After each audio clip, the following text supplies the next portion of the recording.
Good morning, everyone. Welcome to Pre-Market News and Views by In the Money Stocks. Today is Monday, October 17th, 2011. Let's get right into the charts here. Markets are pulling back slightly this morning. Futures, S&P 500 E-mini futures, that is, are trading down $2.25 at the moment. Futures were much higher overnight. They traded above the 1230 level. However, have come back in trading at 1217 on the button at the moment. So a nice little pullback in the futures market.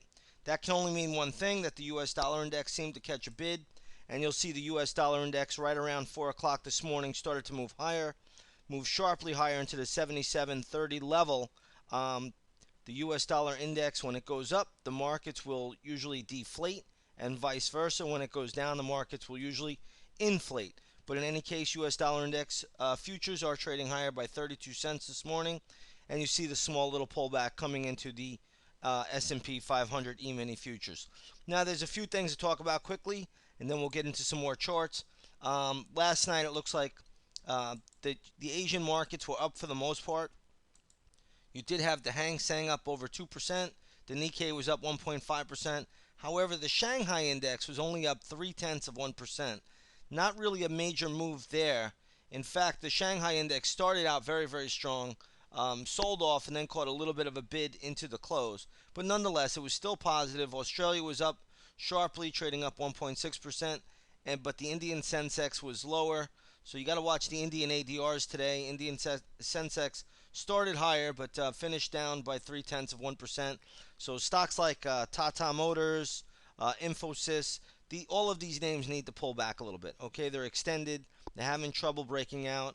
But watch stocks like Tata Motors that may need to pull back a little bit.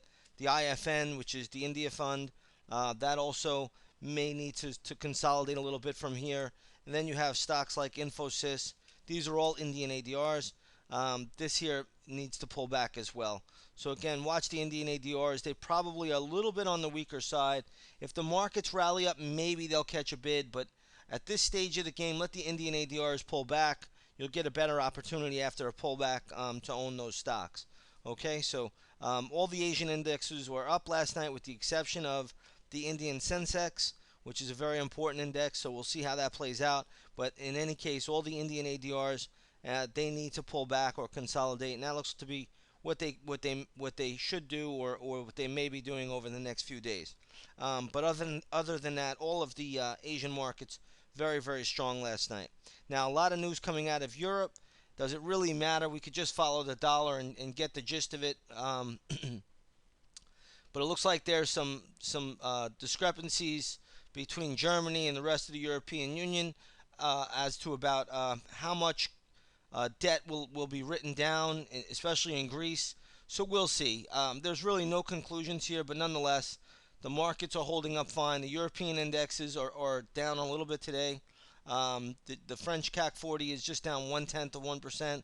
German DAX is down 0.2%. Really not big declines. After the big moves they've had, this is just a little bit of a pause day at worst. So really not a big deal, at least not yet. Now, what we got to watch for here is the banks. The banks this morning reported earnings. I'm going to start off with Wells Fargo. Wells Fargo on Friday closed at $26.67. Today it's trading at $25.80. So Wells Fargo is trading a little bit lower. Citigroup reported earnings as well. That is trading up a little bit. Citigroup closed at $28.40. Stock is trading at $29. So again, a little mixed bag of tricks there. Again, who can really believe what a bank says anymore when it comes to their earnings or their accounting measures? It's just so crazy. You can't. There's no mark to market anymore. You don't really know what these banks are really reporting and what they're not. Citigroup blew out the number, the headline number that is. Wells Fargo didn't. Who knows which number is true? But in any case, it is what it is, and we only can trade the reaction in the stock market. That's why we don't listen to the earnings reports or really even care what they say or believe them. We just see how the market's reacting to the stock. Right now, Citigroup's trading up a little bit. Wells Fargo's trading down. I can't make much out of either one of them. The one you want to really follow today is going to be JP Morgan. It is the most important financial stock out there. Stock is trading at $31.75. Closed at $31.89. So trickling down a little bit. the market has had a huge, overall stock markets have had a huge run lately. So we'll see if they do finally get a little bit of a pullback, or if this rally just continues to inflate. But in any case, watch the U.S. dollar index. When the dollar goes down, the markets go up, and vice versa. That's the most important factor, I think, out there right now that anybody could look at. There's another stock making a move today. It's not really my cup of tea, but here you got this stock, ADIZ Pharmaceutical. We've seen this type of move before. Just a huge move. I'm not sure if this is a buyout or what this is, but in any case, just a huge, huge move today, and trading up sharply. There is also a takeover out there this morning. It looks like Kinder Morgan bought out El Paso for $38 billion, and that's always going to help the markets a little bit whenever you have a takeover or merger Monday or something of that nature. So we have to watch for that.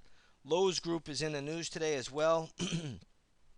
Stock this morning is trading at $28.87, really flat, but the company said that they will be closing 20 stores and laying off about 2,000 people. So again, watch Lowe's. Lowe's could move higher on that news.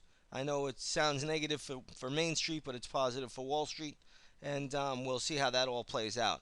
But other than that, I'm not seeing all that much. Futures are now back to the flat line.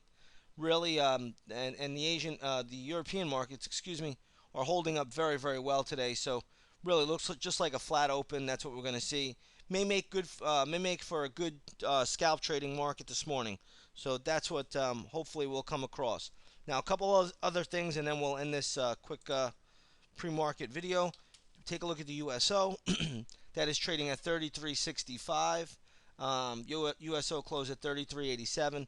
Basically flat. Oil is, for the most part, today really not doing all that much, just up 11 cents at the moment. So can't make too much out of that. Let's take a look at the GLD. GLD is trading at 164.17 this morning. GLD closed at 163.40, so you got a little bit of a pop there in the GLD. Same thing with silver. Silver is moving up a little bit, so you're getting a little bit of a pop there, trading at 31.55. Decent little move. Okay, so that's where we stand. I can't make too much out of it. Follow the dollar.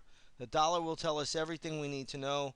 It always does. It's been very, very reliable, and the inverse relationship seems to be working pretty well at the moment. You can see even as the dollar has pulled back here, the futures have caught a bid, and notice how the futures are trading up a little bit. So that's it in a nutshell. Basically a flat open today. Should make for a good trading day. Have a great start to the week, and those of you in the chat room, we'll see you on the microphone at 9:30. The rest of you have a great trading day. We'll see you tomorrow morning. Take care, everybody.